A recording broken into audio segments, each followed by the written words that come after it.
am just a stupid kid from Sweden, but you know, I can't blame the Russians if they have to nuke my country someday. It's not their fault, and I would have had to do the same if I were in their situation.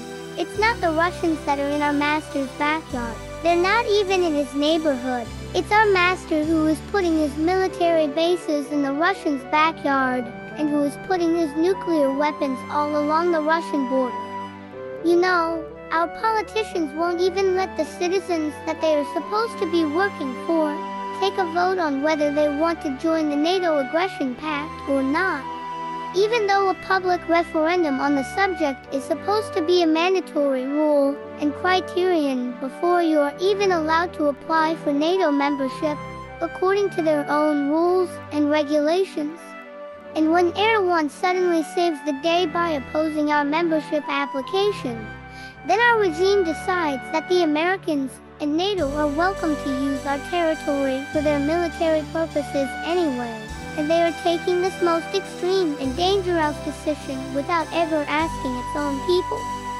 Sweden has been a neutral country since the Second World War and until after the Cold War, when the concept of neutrality was abolished and replaced with a more broad formulation that still would allow for Sweden to stay neutral in the event of war in the immediate area. What could have changed? Well, it's not that hard to figure out. Follow the money. You'll be surprised at what people think they're entitled to when it comes to money and opportunities.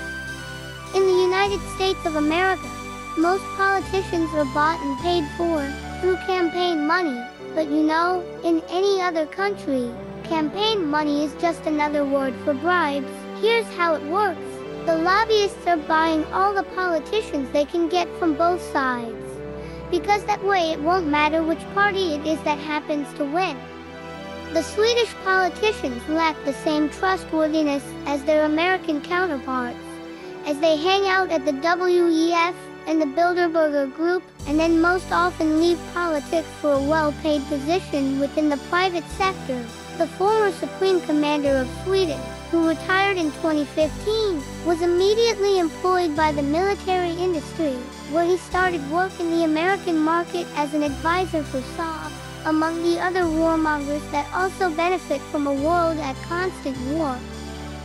I really hate our politicians who sold us out, and that has put us in a far more dangerous situation than we ever would during the entire Cold War. Don't they understand that they are also going to die, and that they're specially constructed hypersonic nukes whose only purpose is to penetrate deep down through rock before they detonate to take out the underground decision centers where they are hiding? I have understood that there must be a very, very special kind of stupid. The kind of stupid that would need its own description to be able to describe what it is. It would have to be a word that would describe something like, well, hold on, let's see now. A person that is suffering from obsessive-compulsive obstructive reality distortion, like a politically correct retardation who is continuously morphing into the current thing disorder. A wokeness derangement syndrome with a huge obese overweight and overdose on personal wealth and power, short-term gain, and senseless virtue signaling to no use at all, just to feel good about themselves. Our politicians must have superpowers that are on par with the laws of nature, because my two very own ears have heard them speak on common sense in ways that I never would have thought were possible, while winning every argument by being enabled. Only the few and chosen knows the secret of being able to rise above, to reshape or defy something as fundamental as the very laws of logic. Well, abracadabra. Not even during the Second World War, when both Norway and Denmark were invaded by the Nazis, were we ever in such a grave and dangerous situation as our politicians are putting us in now. If the Germans had attacked, we would have been occupied, and most of us would have survived and lived to see another day. But if the Russians will be forced to perform a preemptive nuclear first strike in self-defense against our country, to take out American missiles, we will be annihilated. There will be no more Sweden. Another thing that puts us in an even worse situation is that in the event of a nuclear deadlock between the US, NATO, and Russia, well, things could go very bad, even for us. Let's paint a scenario where NATO would have destroyed Russia's naval facility in Tartus, and that they also would have neutralized all their ships in Syria, including all the Russian air bases, killing more than 7,000 Russian personnel. Then it would be a strategic advantage for the Russians to respond in kind and reciprocate against the target of at least as great strategic value to the US or NATO that the Russia's naval facility in Syria had, a target that wouldn't risk escalating things any further and that wouldn't invoke Article 5. A preferable option when they chose to retaliate would be one that also would increase Russia's security. The Russians would very well be in their rights to disable one of their more existential threats to their existence by nuking the entire country of Sweden from top to bottom, and to assure they have destroyed all the American nukes that have been placed there. This would show the world the Russians are ready, and NATO would most probably settle for having none of their major cities or important infrastructure destroyed that could have led to a nuclear exchange.